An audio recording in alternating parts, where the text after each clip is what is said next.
Hernán Zorrilla, ¿qué tal? ¿Cómo estás? Otras buenas tardes, ya nos saludamos al inicio del programa, ¿todo bien?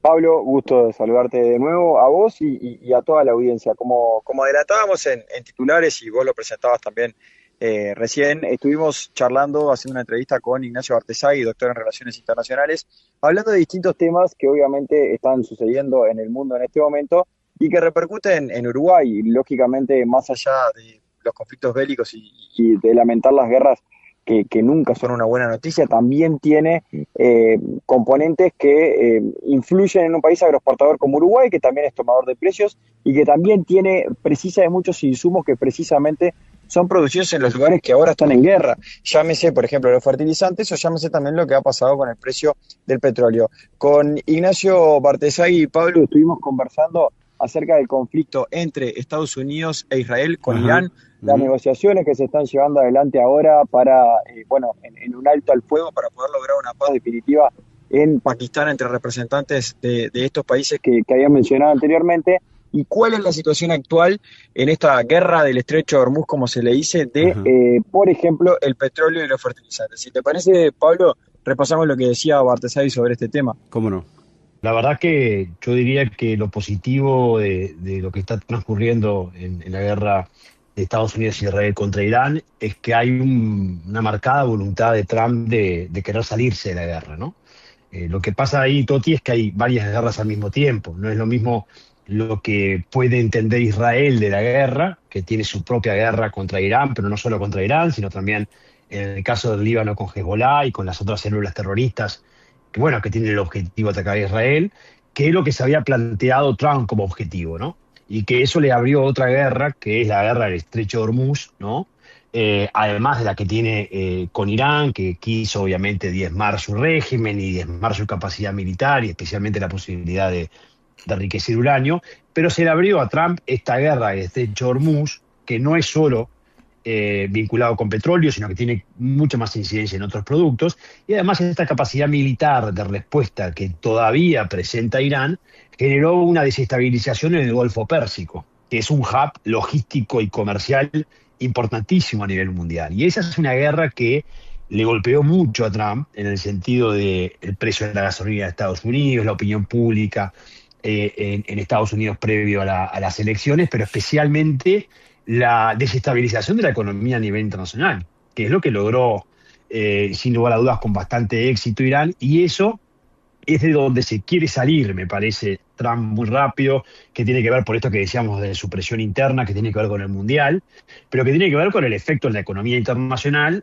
donde ahora en esta tregua ha dado señales de querer, bueno, terminar cuanto antes la guerra y, bueno, y de esa forma evitar los impactos negativos que la misma estaba teniendo, tanto en Estados Unidos como en el mundo, ¿no? Claro.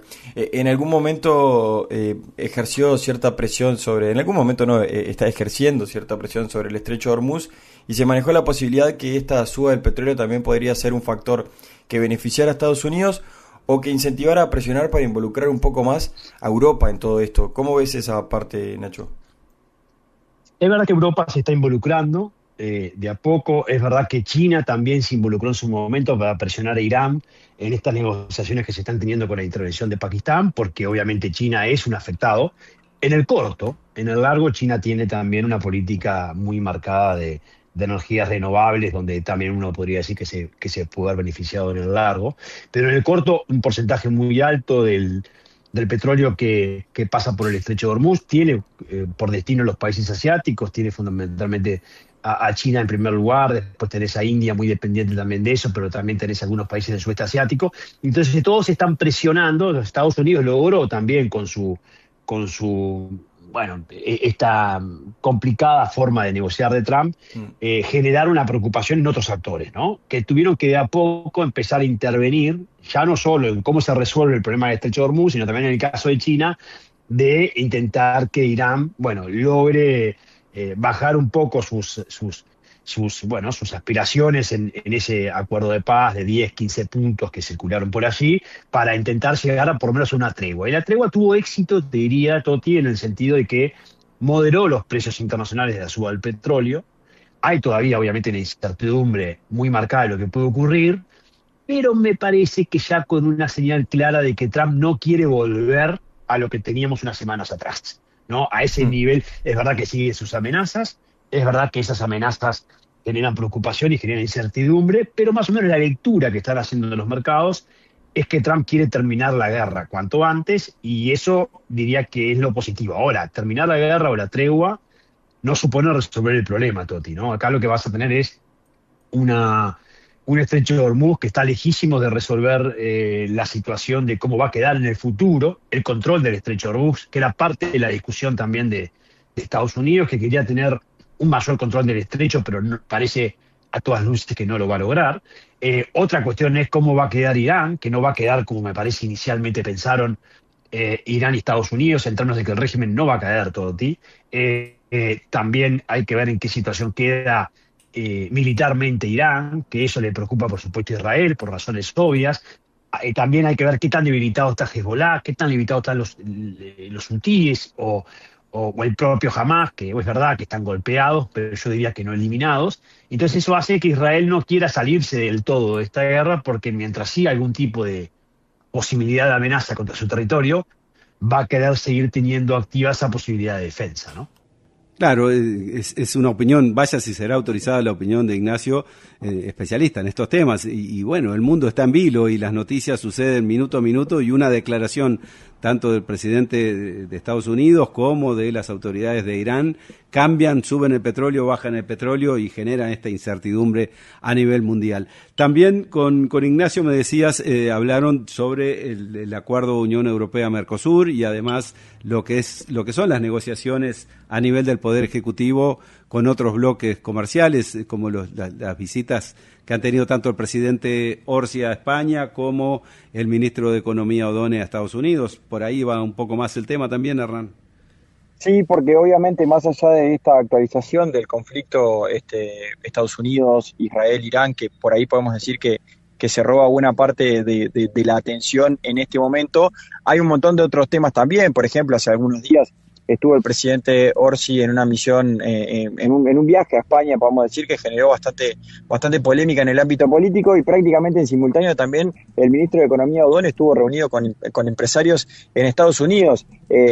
Las dos cosas estuvieron sucediendo al mismo tiempo. Entonces, ¿cuál es la lectura que se puede hacer sobre esto? Bartesagui daba su opinión y también hablaba acerca de la puesta en vigor, de la puesta en funcionamiento del acuerdo Mercosur-Unión Europea, que sucederá el próximo 1 de mayo, un día que hasta no hace tanto tiempo se veía como muy lejano y parecía en cierto sentido que nunca iba a llegar.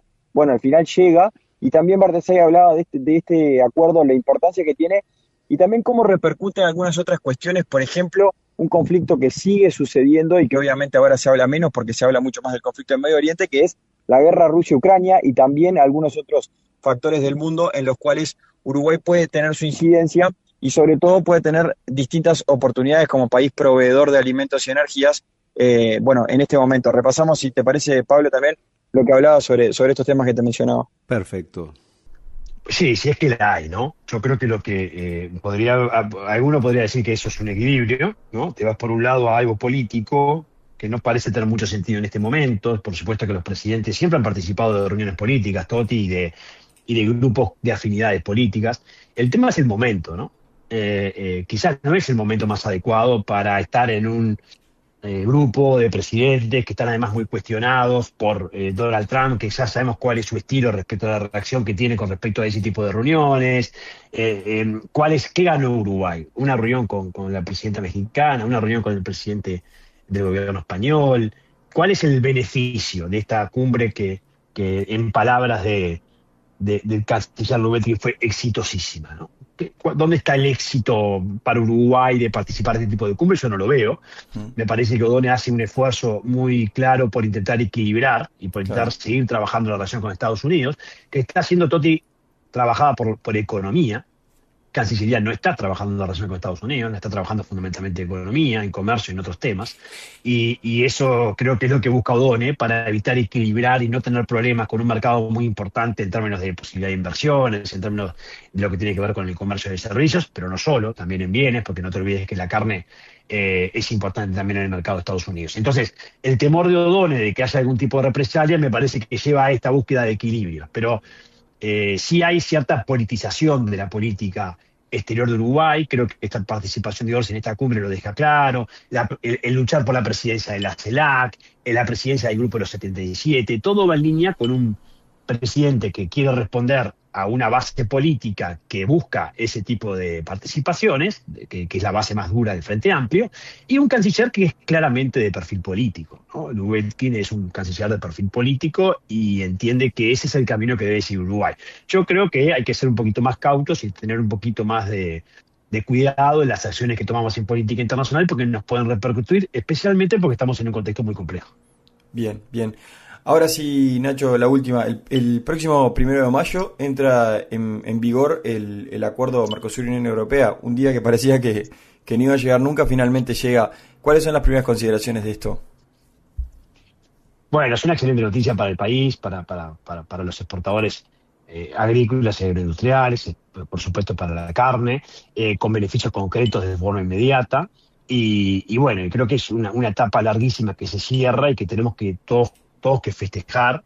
Y bueno, y también agradecerle a todos los que hicieron un esfuerzo durante mucho tiempo para que esto esté vivo, pero también al cambio de contexto que nos favoreció, porque así es claramente Trump terminó de impulsar a una Unión Europea que quiere sellar nuevos vínculos y bueno, y lo sella con éxito con el Mercosur. Muy bienvenido la aplicación provisional del acuerdo, más allá de lo que pasó con el Parlamento europeo y más allá de tener que esperar o no, que termina de laudar el Tribunal de Justicia de la Unión Europea respecto al proceder de la Comisión, pero esto ha sido una buena noticia, va a entrar en vigor, ojalá se resuelva el tema de las cuotas, que todavía no está, por lo menos hasta esta conversación no hay una resolución respecto a cómo distribuir las cuotas, estaban apurando a lo último, eso ya es una señal de debilidad una vez más del Mercosur, que no logra ponerse de acuerdo en cómo distribuir las cuotas, es una pena todo y eso porque nos genera incertidumbre, pero de todas formas tenemos que aplaudir que este acuerdo va a entrar en vigor, que va a generar seguramente efectos positivos en la economía uruguaya. Los estudios dicen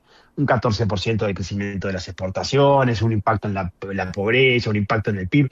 Más allá de esos números que son de largo plazo, que son también estimaciones que pueden llegar o no a cumplirse, porque son estudios que no siempre tienen una exactitud muy certera. De todas formas, es clarísimo que empezamos una nueva etapa para el Mercosur, una nueva etapa para Uruguay en términos de apertura internacional, porque la Unión Europea es un mercado muy importante. Ahora bien, hay que hacer esfuerzos locales, ¿no?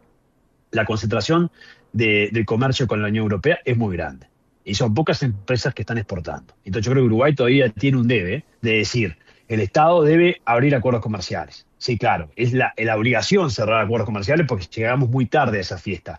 Pero ahora debemos, sí, hacer los deberes a nivel interno para que las pymes, para que más empresas uruguayas puedan, de bienes y de servicios, puedan operar con la Unión Europea. Y para eso, Toti, mira que falta bastante porque falta atender a los cumplimientos de las certificaciones, de las normas técnicas, elevar el nivel de competitividad en un país que es muy caro, en un país que tiene una rigidez laboral muy grande, y en discusiones en Uruguay donde vamos para atrás, no necesariamente vamos para adelante, porque en un país donde se están discutiendo quizás más impuestos, donde se están discutiendo acortar la jornada laboral cuando tenés un claro problema de productividad, en un país donde todavía hay discusiones vinculadas a sacar algunos beneficios en algunos regímenes excepcionales, me parece que eso no acompaña la mejora o necesaria mejora de competitividad que necesitas para aprovechar mejor este acuerdo, ¿no? Bien, ahí teníamos la visión de Ignacio Bartesay. Y claro, y sobre el punto de Unión Europea-Mercosur, hoy lo hablaba incluso hoy al mediodía Marcos Molina, la autoridad máxima de MBRF, que decía, bueno, después de 25 años llegamos a un acuerdo, ahora hay que proveerlos de carne, para lo cual estimulaba lo que es en Uruguay aumentar la producción ganadera y la producción de carne específicamente, lo cual fue, si se quiere de alguna manera, recogido el guante por el presidente Yamandu Orsi. Esto todo lo vamos a tener en un informe más adelante que preparamos especialmente para compartir con la audiencia de Hablemos de Agro todo lo que sucedió hoy en Tacuarembó. Hernán Zorrilla, editor de Valor Agrícola y de Rurales del País, ¿algo más para agregar?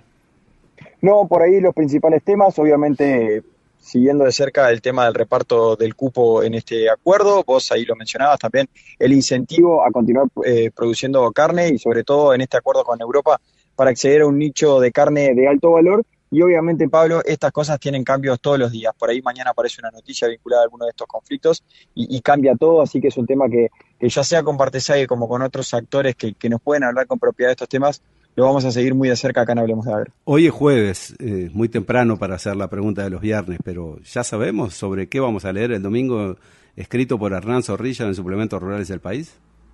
Vamos a hacer una previa de una actividad muy interesante que va a haber la semana que viene desde Salto, desde Estancia La Navidad, con una actividad organizada por AUGAP en el año de los pastizales, en el año de la mujer rural. Una actividad muy interesante que te dejo solamente el titular, Pablo, para que también lo puedan ampliar el domingo. Busca mostrarle al mundo, venderle al mundo en el buen sentido la forma en la que Uruguay produce y el tipo de carnes también que envía a las distintas partes del mundo, cuál es la historia que hay detrás de eso. Bueno, no se aleja un poco de lo que estábamos hablando recién, ¿no? Contar la historia de un país que produce desde hace muchos años, que lo hace con mucha pasión, que lo hace en muchos casos en familia, respetando el ambiente. Bueno, sobre todos estos temas vamos a profundizar el domingo. La versatilidad de Hernán Zorrilla, no solo el editor de Valor Agrícola, sino que tanto acá en Hablemos de Agro habla del comercio internacional, como en Rurales del País, sobre distintos temas. Gracias por estar esta tarde de jueves acá en Hablemos de Agro, Hernán. Gracias, Pablo, un abrazo. Pasó el editor de Valor Agrícola, integrante de Rurales del País, Hernán Zorrilla. Seguimos adelante. Les recuerdo, más adelante vamos a tener un resumen de lo que pasó hoy al mediodía en la planta de MBRF en el frigorífico Tacuarembó. Seguimos hasta la hora 19 en Hablemos de Agro acá en la Oriental Agropecuaria 770 AM.